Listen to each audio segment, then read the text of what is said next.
माई कहाँ बिया भौजी? काहे न कह तू माई से कि हम ना जाए।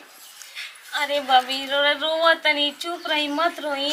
अब हमनी के मन थोड़े ना हमेशा चली, हमनी के मन से सब कुछ होई। अब दिन बारी सब रखा गइल बाटे तो रौरा कहला से हमारा कहला से ऐसा थोड़े ना होई कि ना ले जियन जाए। फिर बोलावल जी ना रौरा के, काहे रौरा टेंशन ले ले बनी?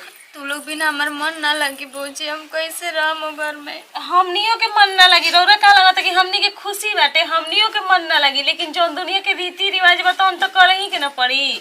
आई चिंता मत करे, भैया जइहन जा ना, बाबूजी भैया जइहन जा, लिया आइहन जा। फिर दी हो गड़ा दीदी जी। हाँ तैयार होगी नी? दी हम गोड़ा रंग देता नी दीदी जी। रंग तनी कपड़ा में रख देलू जा। तनी बुची भौजी कह ना हो माई तार बात माने ले। अब का करब दीदी जी, रौरा तो जही के ना पड़ी। आज से आज